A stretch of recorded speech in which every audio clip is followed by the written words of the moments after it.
Assalamualaikum warahmatullahi wabarakatuh. Nama saya Sri Windiani dengan NIM 2381050019 jurusan Tadris Matematika semester 2A.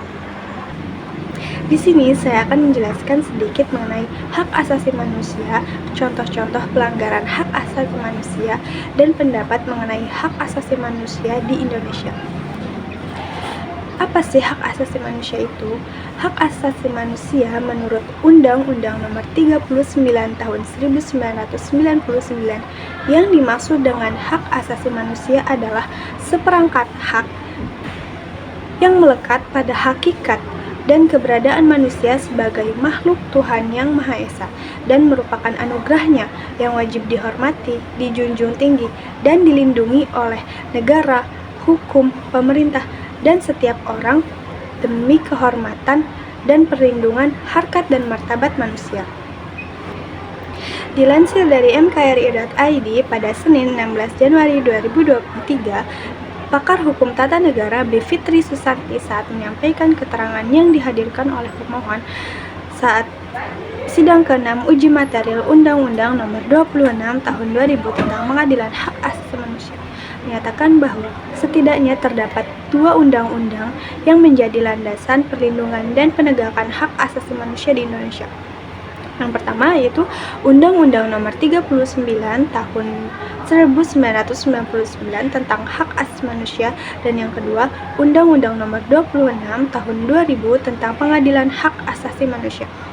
Kedua undang-undang ini mengatur perlindungan sangat luas mengenai hak asasi manusia. Bahkan dalam pasal 5 ayat 1 menyatakan bahwa setiap orang yang mengalami pelanggaran hak asasi manusia berhak menuntut secara hukum dan memperoleh keadilan yang sama sesuai dengan martabat kemanusiaannya di depan hukum.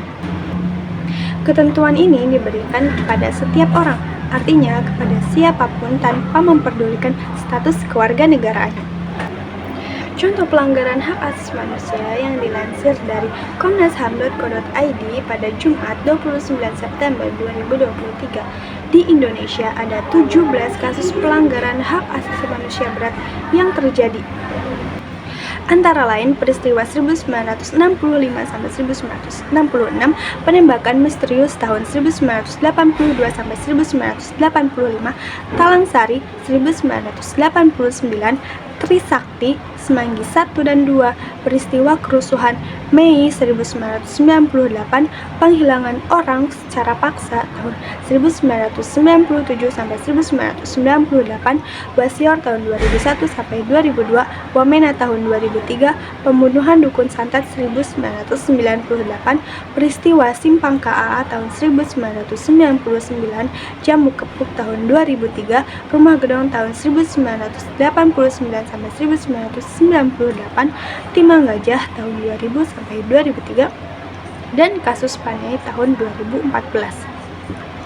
Adapun contoh pelanggaran hak asasi manusia ringan yang terjadi yaitu pencemaran nama baik, di mana tindakan menyebarluaskan informasi negatif atau informasi palsu yang dapat merusak reputasi seseorang, perusakan terhadap sesuatu, main hakim sendiri, tawuran, bentrok, penghinaan, pencurian, pemaksaan pendapat, dan diskriminasi. Adanya pelanggaran tersebut, Indonesia telah membuat kemajuan dan kebijakan dalam melindungi hak asasi manusia dengan pembentukan Komisi Nasional Hak Asasi Manusia atau Komnas HAM, di mana Komnas HAM ini bertugas untuk mengawasi, menyelidiki, dan melaporkan pelanggaran hak asasi manusia.